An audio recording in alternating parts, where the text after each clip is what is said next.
Alright, what's up guys? My name's Ren, making another tutorial for AE Tuts Plus. I'm assuming you've watched the preview for this effect. I think it's pretty cool. Got some more Action Essentials 2 stuff for you, assuming you like that kind of stuff. This is just kind of building off of other tutorials that are on the web, such as Andrew Kramer's little, blast wave effect. And if you're a fan of Freddie Wong, he has a walkthrough on one of his videos on basically more or less just a breakdown rather than a tutorial, but he explains how what he did was he took several frames of a video and essentially made a panorama. Final shot sees. I mean, as you can see, it's not perfect. There's holes all over the place, and there's missing pieces and shots jumping in and out. That's okay because that's out. Yeah. If you want to watch that, you can go watch that. It's on the internet, everything's there. I will basically be doing that. I have made 2 tutorials in the past, so hopefully the third one's, skill level has gotten a little better as far as making tutorials. Yeah. Flaming Arm was my last one I made, and the first one I made was the Hancock super jump effect. And what this one does is, big one for this is I use a difference mat. And basically anything that's different from the background I get to key out.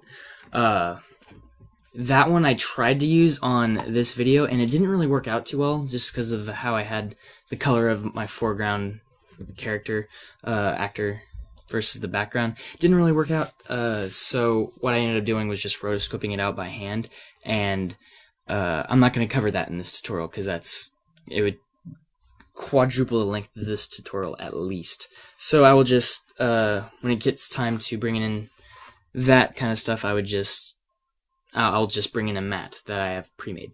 That's where I suggest that you get a green screen for your actor to jump.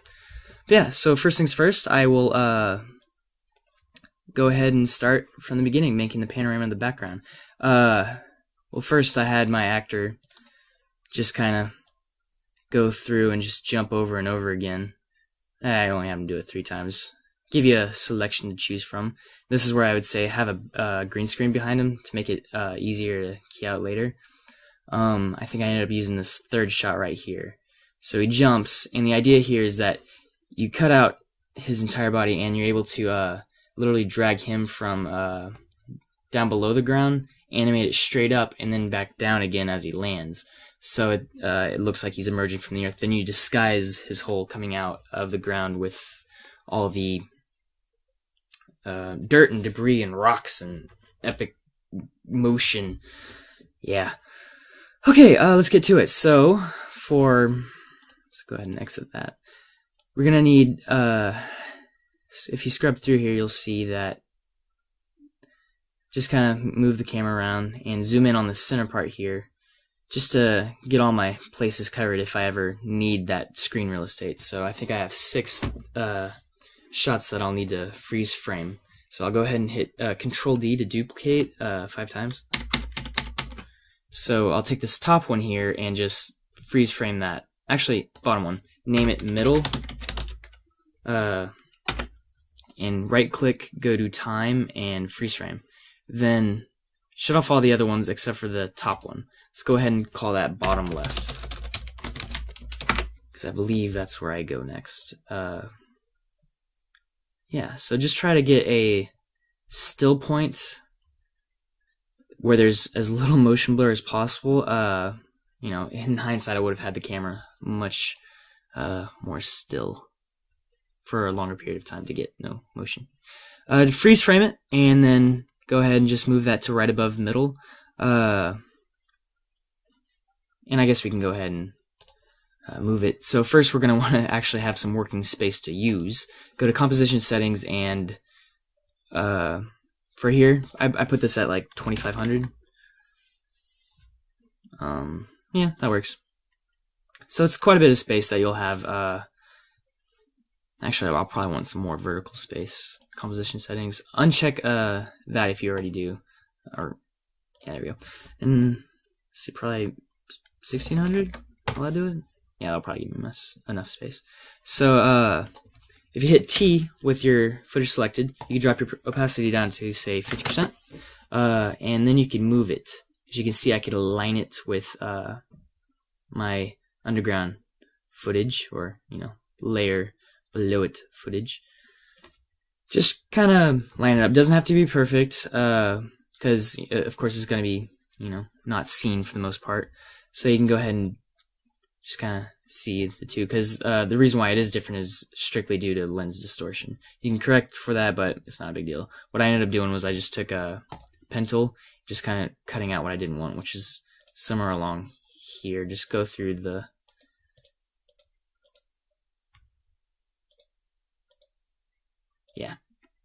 so then cut around your footage. Alright, cool. Let's go to the next one. Let's turn that on. Scroll up. Looks like this is the top left. Let's name that top left. Freeze frame. Alright, and I guess I'm going to go ahead and scroll through, so don't waste too much of your time. Make this kind of fairly efficient. Okay, I went ahead and did the other few, just kind of, cropping out as needed. You're just kind of essentially making a panorama. And then you put a mask on what you want chopped off, fitting around this middle picture here. And then I forgot to mention that you want to add a feather to your mask of about 50. And I didn't do this last one because I want to show you. I'm going to name this middle zoom, because when I turn it on, I'm going to scroll forward until I zoom in on this little part right here. Get a bead of it. This looks about good right there. I'm going to go to time, freeze frame. So you can see right here there's an issue in scale between the two, so it's not just a matter of positioning, you kind of have to get the right scale too. So what I did was I go to your pan behind tool and move your center point to something anchorable. I'd put it probably right here, and so then you could scale it down around that point. So if you grab these, and then if you hold on shift, you can scale it down with the right, I can't think of the word for it right now other than scale, literally. Yeah, so put your opacity down to 50% by hitting T on the keyboard. Forgot to mention that too, I bet. And if you can see, about right there-ish is a decent place. And go until it looks about right, which looked to be about right here. Cool. So yeah, that's the right scale, and you got the position. So yeah, okay, I already freeze framed it. Now you can go ahead and actually double click on the rectangle tool to create a mask, and just double MM twice on the keyboard to bring up all your mask options. Go ahead and put your feather for your mask to I'd put it at 100. Why not? And if you turn off your mask, you'll see you'll still have a bit of a line. So go ahead and bring the expansion down until that line kind of disappears. So yeah. And now, sorry, I have a bit of a cold, so my voice is a little raspy. Hope that doesn't annoy you. Hit T on the keyboard to bring your opacity back up to full. And there you go. We have our background to work with now. Okay, what you're going to do now is go ahead and take whatever comp your background was in and actually rename it. So in the project window over here, hit enter and name it this jump sequence. You're not going to use this just yet, but you want it named as such. So go ahead and select all your footage. And oh, another thing I did in the original video that I didn't do here is I sharpened it. So I went and added a new adjustment layer and put it below the middle zoom, and then effect, where is it? Blur and sharpen. I sharpened it. Sharpened the background footage to make it comparable to the higher res of this inside. So I put it at like 35, I believe. Just kind of sharpen up everything else. So it just kind of hides the fact that when you're zoomed in, you lose a lot of resolution if you're looking at everything else. So So yeah, so go ahead and select everything and go to composition. I only know the shortcut. So if you select it all, Control Shift C, and go ahead and move all this. You're gonna label this the background. Plate. How about that? I like plates. They're good for eating. So now, what we're gonna do is we're gonna leave that aside, and we're gonna create a new. We're gonna take the jumping footage, bring that into a new comp. And this is where you are either gonna have an easy job because you were smart and, you know, planned it out accordingly. You didn't have, or rather, you had a green screen and everything's in the picture at once. As you can see here, my actor's hand actually goes out of the frame for a few frames right here. And you could just say, you know, screw it, we'll just make it really shaky in post and no one will notice, which, you know, most of the time they won't. But if you're really, you know, sticky with details, I did was just a few frames backwards, I took a freeze frame of his hand and just animated his hand along the whole path. But yeah, what I used was I have CS5, so I used the rotobrush tool, and just literally frame by frame rotoed him out, which took a lot of time. And what I ended up getting was this, I ended up exporting this alpha matte right here.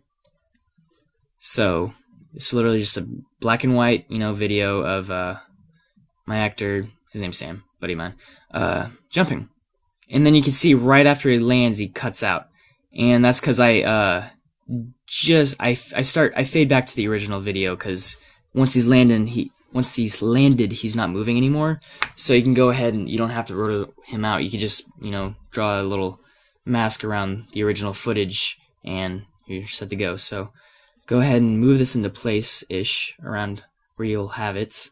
And you're going to want to go to Luma Matte. So anything that's white is cut out. And I guess just move your footage into place. Oh, there we go. See, that was easy. Right there. So now, my actors wrote it out. Yay. But then you can see once he lands, he goes away. So go ahead and, you know, if I repeat words it's a lot, it's because I'm slightly nervous. Cool. If you right click on this little bar here, you can hit trim to comp. So you have a workable area. Go ahead and duplicate your original footage. I believe it's this one. Duplicate it and leave it on top and cut it down to, see, here's where he cuts out right here, or here. There we go.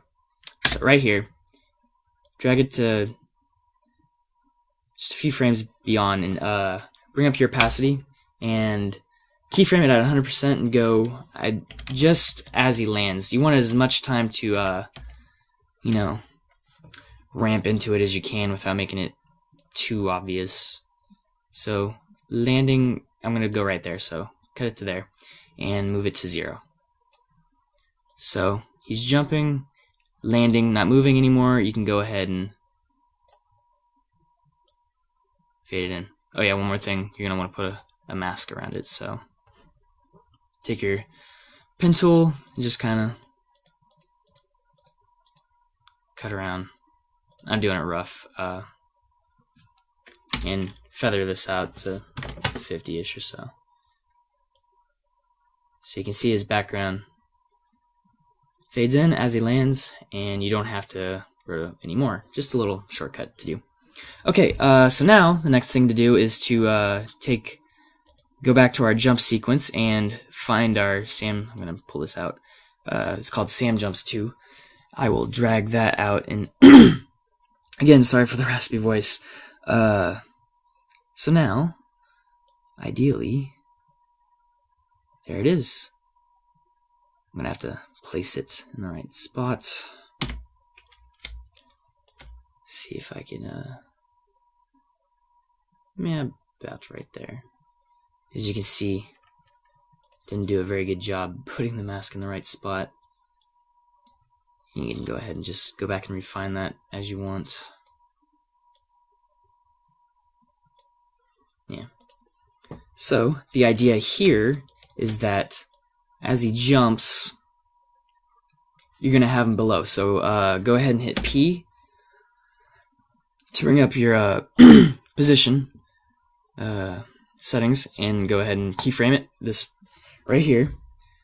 Scroll forward till he's at the tip of his jump, or the peak, I should say.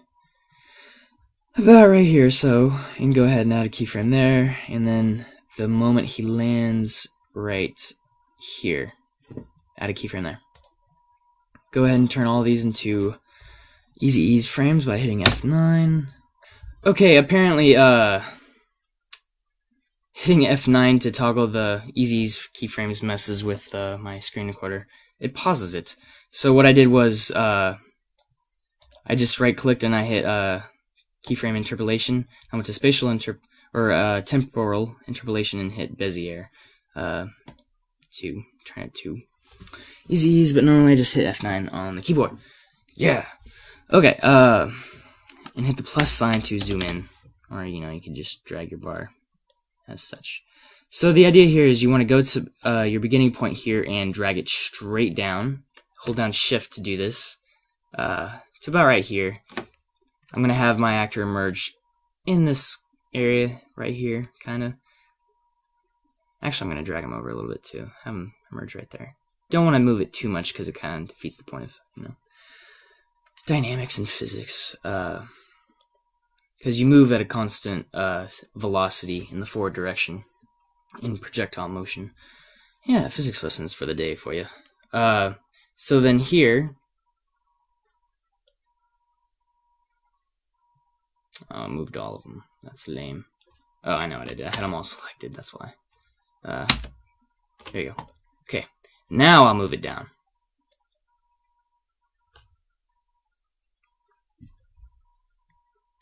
I'll just redo all that. Okay, what I did was you're gonna drag your character straight down. Hold down the Shift button to snap it into place straight down. About right here, because I'm gonna have my actor emerge in this region right here. Go to where you jump. I'm gonna have him right here, and then drag straight up. And then back down.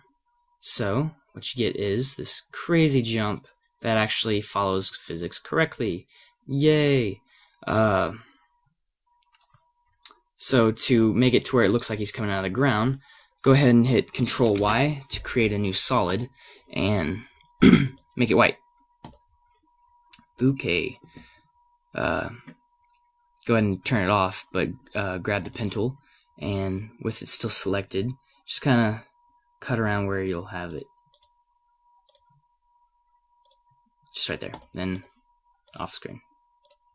So if you turn it on, that's where it is. Hit F to change the feather.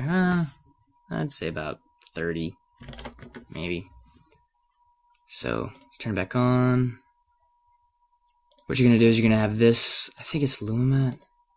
No, it's gonna be Luma inverted matte. See, he emerges. Yay! So cool. Yeah, 30 might be too much, but you're gonna disguise it all with a bunch of Action Essentials footage. Yeah. Cool. So we got the basis of our jump. Remember, the reason why I have it going straight up and down is so it doesn't actually affect the forward velocity at all. Because in projectile motion, it's only the vertical motion that's affected by gravity and has acceleration going on, but it's constant in the forward direction. That's why a bullet stays at the same speed. It's only slowed down by drag. Yeah. Totally irrelevant to video effects, but actually not totally irrelevant, but I digress. Yeah, so the next part is you may be kind of unhappy with the matte, how it looks like this. If you want to, you can go in and hit go down to matte and hit refine matte and feather at about Actually wrote down the notes for this. Yeah, feather at about 50% and choke at about 30. And I think I put reduce chatter down to 0. So yeah, eliminates the white edge that you saw at the expense of making your actor blurry. But if you had a green screen, you probably were doing something to make it look good anyway. So yeah, there you go. You end up with this jump like so. Alrighty. Well, that's not what I want. Oh yeah, it's because I had it, I had this all pre-comped and did it here, so I'm just gonna go ahead and take it off. Actually, Control C or Control X. Go ahead and pre-comp these two. Matted jump. Excuse the capital A, and paste it there. Cool. All right. So that won't mess up your footage when you get to the landing. It'll just hopefully transition nicely if you can get away with it. Great. All right.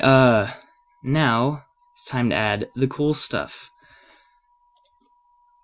which is the action essentials. First, go ahead and add Dirt Charge 17, which is this really heavy, thick,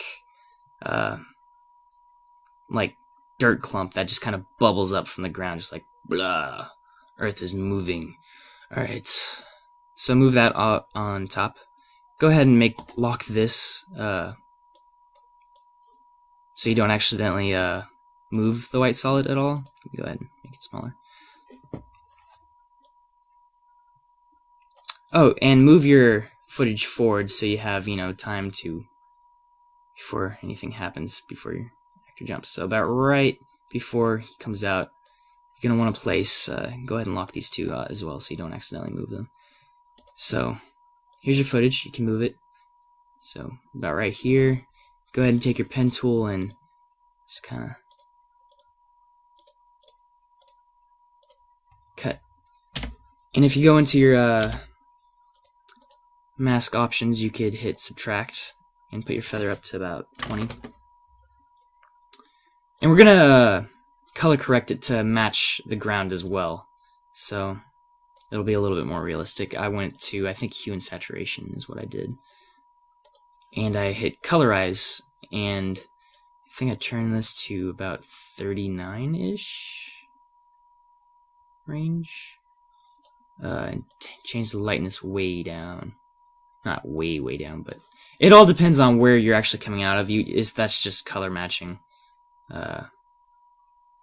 So you could literally spend hours just, really fine-tuning this stuff. So yeah, I'll just leave it at that. How's that look? Acceptable? I approve. So as you can see, I guess I can move it up a little.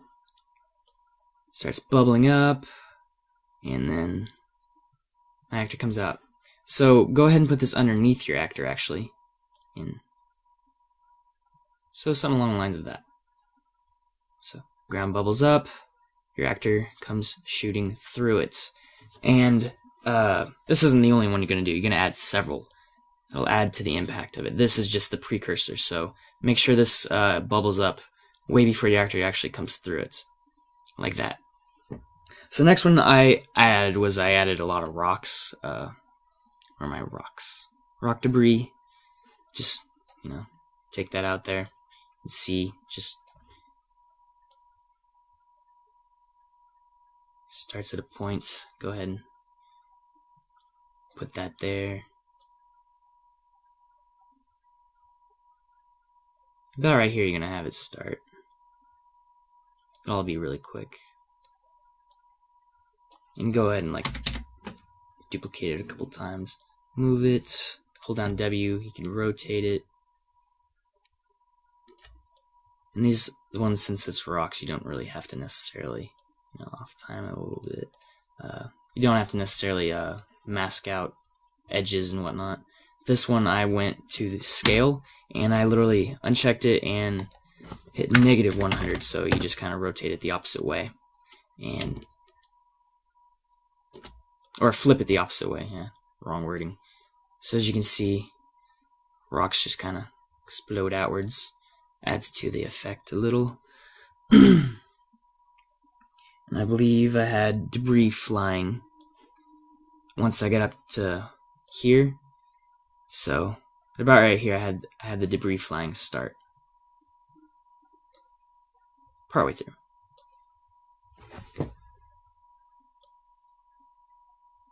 And have that duplicated a couple times. Rotate. Go ahead and rotate this quite a bit. This one, offset.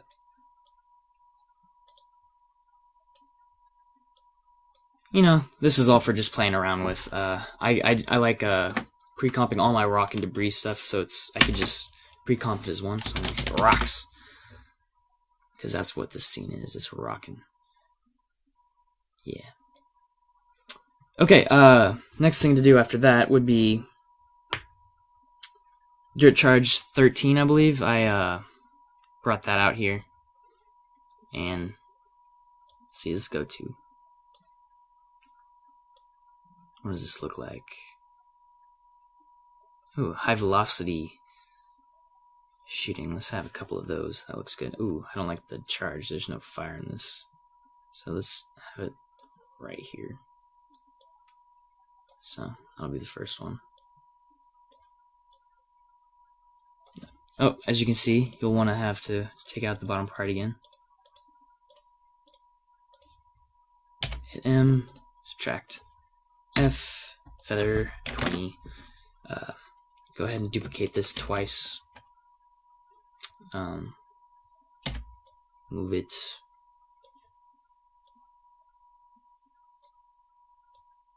Maybe have a little bit of a charge. I'm gonna have this one reversed, so uncheck that, and then negative 100% on the left number. Just have it there. Maybe rotate it a little.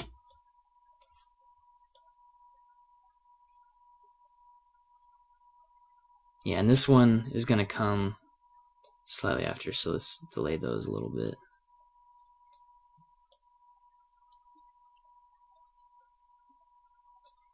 Because this you want to have follow your actor. So, bam. Bam diggity. Alright, what's next? 14.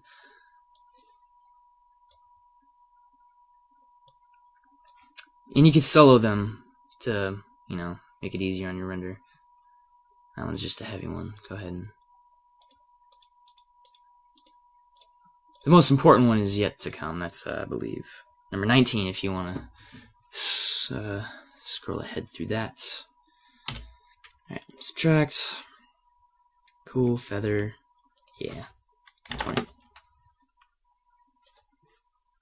And this is all for your playing around. This is the fun part of the video itself. Literally just getting able to, you know, place things where you want it to. What looks good to you. Obviously this doesn't look the best right now. So I can go ahead and take these two, and I'm going to just call it dirt.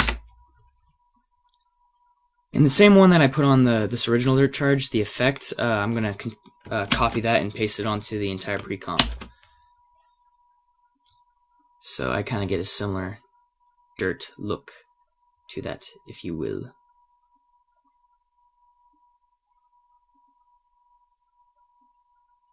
Oh, another thing, I'm just not realizing, I thought I wasn't adding up right, and that's probably because the fact that we're running at 60 frames a second, so go ahead and put this down to 24. You're going to want it at 24. So, no, it ruined everything. Okay, maybe not. Sweet. Okay, everything is good, and everything is now much more smooth. That is better.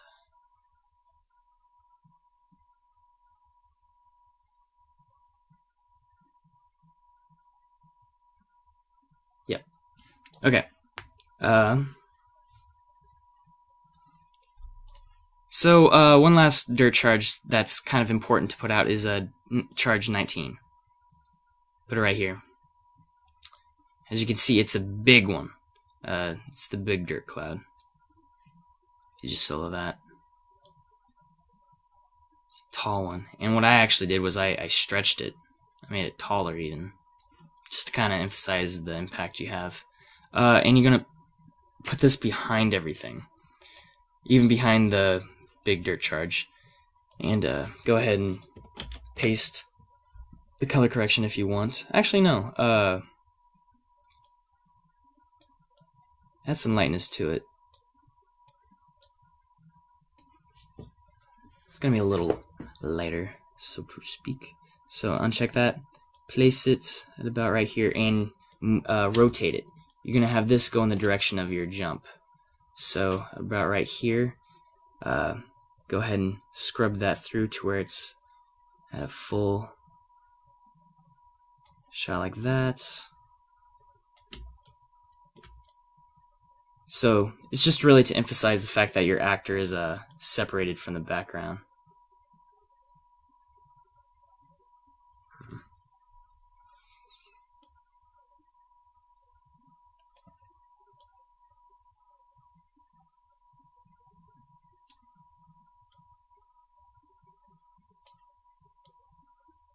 And again, you could use the corresponding mask. This is all just for what you want.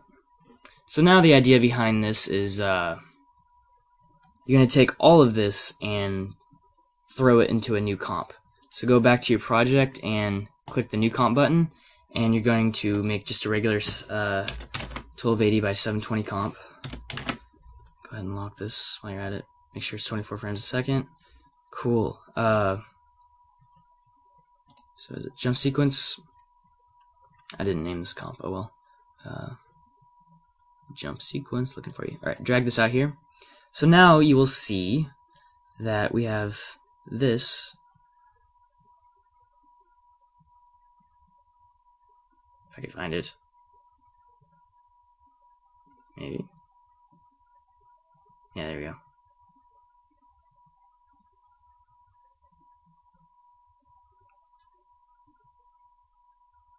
Looks like my actor just kind of disappears. I don't like that. But let's have him right there. So if you hit N, you can trim your comp to this. So you have the jump, and he just kind of stands there. And now what you can do here is you could change the scale, down to corresponding levels. Again, this right here is going to look bad, so the idea is to not see it. And so what we're going to do is go ahead and bring up rotation and position as well. And you're going to keyframe all of them. So this first one, keyframe all of these values. And just center it, because you're going to be looking at where he comes through and before he ever comes through.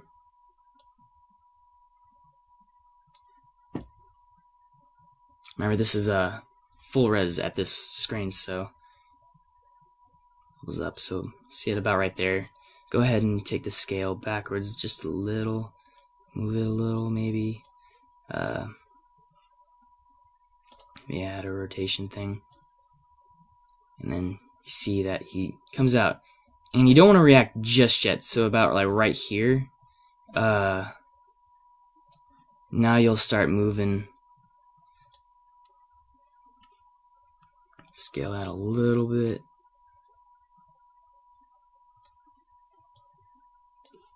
So now at like the tip of his jump, I keep saying tip of jump, peak, right here. This is where you're going to add the epic camera angle, because essentially with your panorama you created a wide angle shot. So let's take advantage of that by just really emphasizing. So zoom out as far as you're able to go, and add some rotation to it. So just kind of emphasize the fact that it's like a crazy ass shot. Probably wasn't supposed to say that. Oops. Oh well. Scale in a little bit, like so. I had issues with this here, so I clone painted it out in my original shot. And if you look at the project file, I included the original work that I did on it. So literally, step by step, you can reverse engineer it. So put your rotation back to 0, and your scale, go ahead and zoom in a little bit, and just before it lands, you'll have it back to normal.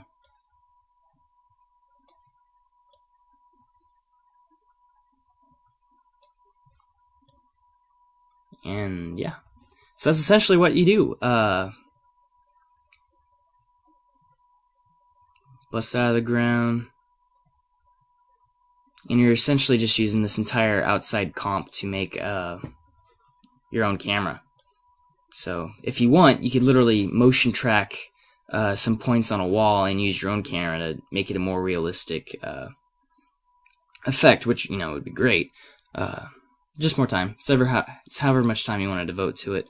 One more thing for optical flares fans out there. One thing you can do is add a light. So, layer, new, light. Okay. See if I can hit material options. Alright. So that when you add optical flares to a solid, Effect, Video Copilot, and optical flares, you can make it track lights, and so it'll literally go wherever your light goes. Go ahead and put this back over transparent. So if you move your light, it'll move your optical flare as well. Although I think I just changed the scale. No.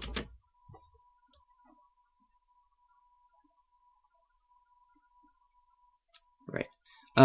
So one thing you can do is parent this light to your jump sequence footage, and there you go. It'll move with your video. Yeah.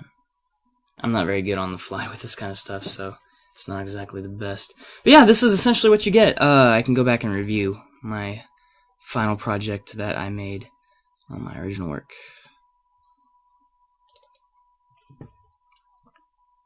Which is a lot more detailed. I have these black lines here. Better color correction and time stuff. Alright. As you can see, the optical flares up here.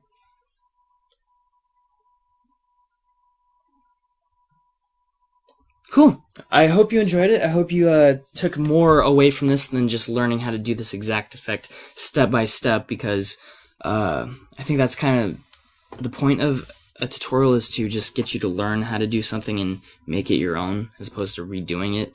I saw so many videos of people redoing the Hancock video, which, is awesome. I'm flattered that you literally redid the video using the tutorial that I made. That's cool, but try to find ways to be original with an effect that you learned, so you can make new stuff that people haven't seen. Yeah, I don't know. I'm talking too much. It's late. It's currently 2:30 a.m. Okay. Time for bed.